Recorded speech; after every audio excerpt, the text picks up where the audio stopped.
is not controlling who comes to the blue zone, but from my perspective, the substantive issue today on Energy Transition Day is that we have got some really significant commitments that will drive down emissions and ultimately move us towards a clean energy transition globally. Well, as I've said to you, the UK presidency is not controlling who is coming, and I think that was the gist of your question. Gentleman in the front.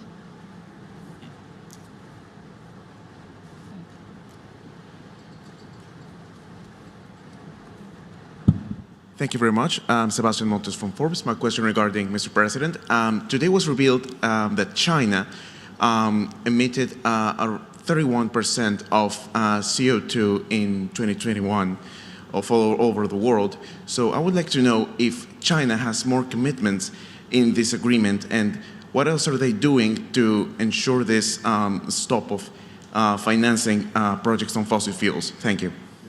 I think firstly, in terms of the commitments that China has made publicly, which I can certainly speak to, is the commitment of the UN General Assembly on ending financing for international coal. I think that was a significant statement that was made. Obviously, with many of the statements that have been made, we want to see the detail of this, but I think that was significant and very welcome indeed. In terms of additional commitments that China has made specifically on coal, it has set out that it will ensure that it restricts the use of coal over this 5-year period, and then the amount of coal that it uses reduces from 2026. Obviously, some of those details are starting to emerge, but we would like to see more details. Can I just pause on questions just now? The COP26 high-level champion will just make some further remarks, and then we'll take some further questions. Thanks. Thank you and welcome. And as most of you know, my role is to work with so-called non-state actors. And I think what we're hearing today on Energy Day is really evidence of systems change, not climate change. Public and private finance, public and private procurement, all the different leaders. We're seeing big power producers committing to moving away from coal, whether that's India's Renew Power or China's Envision or Spain's Iberdrola. And we now have $17 trillion of assets committed to coal phase out, and with the GFAN's announcement of 130 trillion assets committed to net zero, you can expect that 17 trillion to very significantly increase soon. That kind of systemic change is what drives exponential change, and we know that's the shape of industrial transformations, and it's also driving it across the world, north and south. We've seen evidence today of a massive acceleration in green hydrogen, with the green hydrogen catapult moving there. Commitment from 25 gigawatts of electrolysis in 2026 to 45 gigawatts, and setting targets of 80 gigawatts in 27 and 800 in 2030. That's the definition of exponential, and that's matched by the Africa Green Hydrogen Alliance and Latin American Green Hydrogen Alliance. On the public side, we've seen massive increase in focus on energy efficiency, with countries and companies coming together to double energy efficiency in the main energy-using products. We see huge public-private philanthropic commitment to energy access in Africa, with the Global Energy Alliance bringing renewable energy to 1 billion people who don't currently have access to energy by 2030. And the Race to Zero power producers today have announced that they have a collective commitment of over 750 gigawatts of renewable by 2030. On Friday at 2 o'clock in the Cairngorm plenary, there'll be an update with people like Adair Turner and Manjari Matai of the progress we see that we've made, public and private commitments this week, and the gap that still needs to be filled next week. Thank you. Thank you. Can I just say we've also got UNFCCC individuals, if you have any questions on logistics particularly as well. Gentleman in the burgundy jumper in the middle.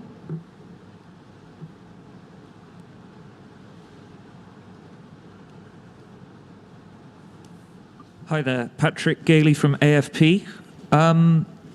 You said that today 190 nations and organisations committed to ending coal, but the list for your own government's initiative on coal runs to only 77 countries and organisations, and it appears you've included signatories to the Powering Past Coal initiative, which is like 4 years old.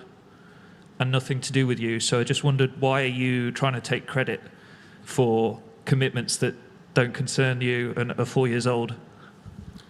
Well, I think, obviously, if I may just to clarify, obviously, this is the UK presidency. We're here building consensus amongst all countries. You're right, the 190 includes the Powering Past Coal Alliance, particularly the new sign-ups and indeed the other statements that have been made. But I think the key point here is that what this shows is a significant move against coal. And I think that's what's important to underline here as well. We are, of course, working in partnership with the Powering Past Coal Alliance. We're working in partnership with other groupings and countries. This is a joint endeavor. This is not about taking credit for somebody else's work. This is about a joint endeavor. And I very much welcome all the positive announcements that have been made at this conference. Gentleman in the suit in the second row. Is it the BBC in disguise? Thank you. Yeah. No, it's following the rules on masks, not a disguise. Yeah, it's Adam Fleming from the BBC. Thanks to a botched government attempt to change the parliamentary procedures at Westminster, the entire media is now focused on that rather than the very important stuff happening here. How do you feel about that as a member of the government? And also to the UNFCCC people, are you keeping a tally of how many positive COVID cases there are related to this event? And could you give us the number if you are? Thank you. Well, Adam, I mean, if you look in this room, it's pretty full of journalists, so there is obviously a big interest and focus on this. And if you, look at the news bulletins, there is a big focus on what is going on here. And I think it's important. I think the media quite rightly recognizes that. I think the world recognizes that what we are trying to agree here is potentially going to be game-changing in terms of keeping 1.5 within reach. That is what I am focused on, and I know everyone here in the UK team is focused on that as well. Lady in, on this other part. Oh, I'm so sorry, yes. Simply explain that we are kept informed, but we are not sharing the information in terms of the number of cases. Thank you. Thanks. Lady in the blue scarf and the very warm coat. Megan Rowling from Thomson Reuters Foundation. COP President, please could you explain a little bit more about how you expect the just transition work, the declaration, the partnerships and everything else that's been announced here on that theme to benefit workers and produce the social dialogues that are needed in countries to avoid these major transformations producing social unrest, because I don't see many workers and I don't see many of those voices included, and so I'm just wondering if you can expand on that. And also, are you planning to announce, or are you working on another big partnership like the one that was announced for South Africa, and if so, where's the focus of that? Thanks. Thank you for that. Well, you'll forgive me if I don't sort of preempt anything that may come at some point in the future, but obviously there are a range of countries where we need to see whether we can provide support. But specifically in terms of the declaration, the International Just Transition Declaration that's been signed, it covers everything from the quality of new jobs created through to our international projects. It covers support for local social dialogue mechanisms that bring together all parties, and I think very importantly, including local trade unions and businesses. And this is about getting their help also to design a green and I think what we describe as a fair future. So this is, as part of this declaration, there is a commitment to work across business, trade unions, workers and representatives to ensure that we have this just transition. Lady in the second row, second him. Hi, Emma Gatton from The Telegraph. We've had Indonesia's Environment Minister dismiss the 2030 deforestation pledge. We've also had Poland's Climate Minister say that for the purposes of phasing out coal, they are a developing country and so it won't happen until 2040, which is not 1.5C compliant, according to analysts. Are we seeing some of these pledges being undermined by the lack of clarity on detail and obligations on countries? Well, I think obviously all of those who have signed up to these have done so, in full understanding of what they're signing up to. I'm not going to go into specific, country issues, but I would say that actually it's incredibly encouraging that we've had so many countries sign up on the forest announcement, and then of course again on the coal statements that have been made. And Poland is obviously one of those that has signed up on the transition statement. Indeed, we are, talking about, 5 of the world's top 20 coal power generating countries which have signed up to that. Gentlemen.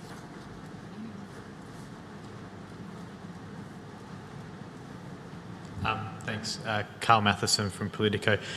Just picking up on that theme, do you have any plans to build some kind of integrity system or accountability system for these pledges out of COP26? So how are you going to ensure the adherence? Like, what processes are you going to be putting in place for this kind of plethora of pledges? And to the UNFCCC, just to pick up on the case numbers, can you explain why you won't release them? Because personally, I'd like to know so I can manage my own risk coming to this place. Cheers. Well, obviously, in terms of the commitments that individual countries are making, people will be able to see what is going on in terms of the transition and the transformation of their energy systems.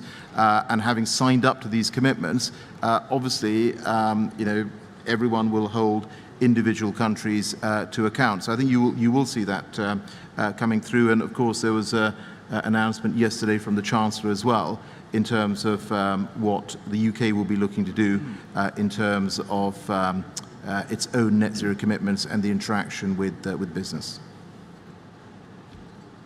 Lady in the blue dress. Fifth row back. Sorry, I think there was a... Oh, sorry. Forgive me. So we have been made aware of a few cases. We are in constant contact with the UK authorities and the NHS on this issue. It is not, I would say, it is not a substantial number of cases at this point, but we're not in a position to disclose.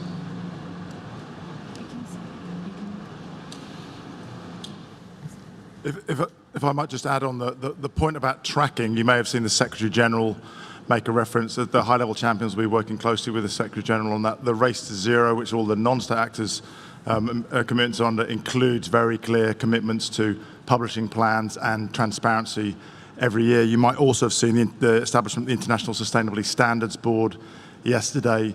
Very important. That work has up to now been done by NGOs, and it has to move into the regulated space. So I think the Chancellor's announcement, the ISSB, and the work we're doing with the Race to Zero and the Secretary General in the months to come should all provide the transparency needed for both investors and civil society to hold those non-state actors to account. Sorry, it might just come back on the COVID issue, because I think you do need an answer on that. I think the way I would put it is that and we will reflect on what further information we may put out on future days. I know it's a very important issue. I can say to you that certainly based on the numbers that I have seen, the COVID case rate in the blue zone is significantly lower than in the general public in Scotland. I hope we'll have a sort of think about how we present this, but I hope when you see the numbers come forward, you will be encouraged positively. Thanks. Lady in the blue dress in the fifth row, please. Hi, Natasha Clark from The Sun. COP President, you just mentioned some of the challenges that are emerging and tensions rising to the surface. Could you explain a little bit more about what you meant by that? Could I also ask, you said that this was a landmark deal on coal that was secured yesterday. Why are you disappointed that the USA didn't sign up to that? Perhaps, Nigel, you could explain a little bit more about why the Americans felt they didn't want to sign up to that agreement. And also just on the COVID cases, there are some reports that a significant chunk of the Germans' delegation have tested positive. Is this having an effect on the negotiations in any way? And are you confident the COVID situation is positive for the way forward for these talks? Thank you. Great, thank you very much. So I think there were 3 questions. The first was on the negotiations. I think that what I was reflecting was the fact that What we've had, obviously, are texts which have been put together as a result of the discussions of the last few days. By their very nature, those texts will iterate, and there may be elements of text which come out, which some parties may feel they would rather have had continuing in the text. And as that process takes place in the next few days, I think it would. I'd be surprised if there weren't, as happens at every COP at this stage, if there weren't issues that come up. We're going to have to deal with that. And obviously this moves into high-level segment after Saturday, and then it starts to come down to the ministers and some of those political discussions. But what I would say to you is that so far, I think the overall view is that the discussions have been encouraging and that negotiators have taken to heart what world leaders said on the first 2 days, is that we must work collectively towards consensus of aiming to keep 1.5 within reach. On the issue of the US, what I would say to you is the US, of course, as a G7 nation, signed up to decarbonizing its power system overwhelmingly in the 2030s. That was something that was agreed at the Climate and Environment Ministers meeting in May that I co-chaired. So there is a commitment from the US when it comes to decarbonization. And I think in terms of COVID cases, look, none of us is complacent about this, and that is precisely why in planning for this summit, we made sure that there is a rigorous daily testing regime, that we're sitting here with face masks and coverings, the fact that we've got social distancing. You will have seen yourselves the constant cleaning of rooms that takes place as one meeting finishes, another one starts. And I've been very clear right from the start that this must be a safe event, safe obviously for the participants, but also very importantly for me, safe for the people of Glasgow. I do think that certainly at this point we are comfortable about where we are, and you made reference to specific countries. I don't want to go into the details of specific cases, but unless there's anything else that anybody wants to add on that, what I can tell you is that overall I do feel that we're managing this in a good way. Yeah, just to add on America, I couldn't speculate as to the particular reasons, but I might look at the state of Virginia. There's a very clear commitment from we're hearing from America to a net zero grid by 2035, which I think is the big story. And remember that President Trump was elected on a bring back coal platform, but more coal was retired per year, more coal-fired power was retired per year under Trump's presidency than Obama's. So I'd say it's the economy, stupid. There's no jobs in coal-fired power in the States, and the market's already decided that. Yeah, I might just add actually on the US statistic is that I think the peak coal use was in 2007, and since then I think there's been a 58% reduction. So the market is also playing a part in deciding what happens in terms of coal and of course the growth of renewables. Lady in the coloured scarf. This will be the last question, I'm afraid, as we have a hard stop at 13:45. In terms of what you said about Virginia and declining jobs, would you say that that's echoed elsewhere in countries like Australia? What progress is being made there?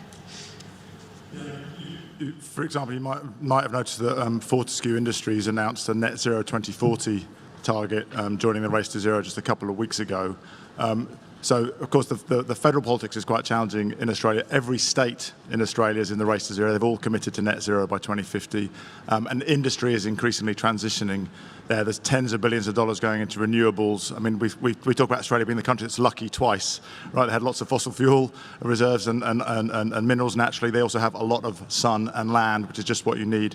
So Australia is going to become a powerhouse in renewables and green hydrogen. But this is where the just transition is so important. Actually, some of the best examples existing of the just transition being managed are in Australia. And Sharon Burrows, of course, who runs the ITUC, is one of the world's leading unionists, trade unionists from Australia. It's about not making false promises of jobs in the future that will never materialise because the economy is only going one way towards net zero.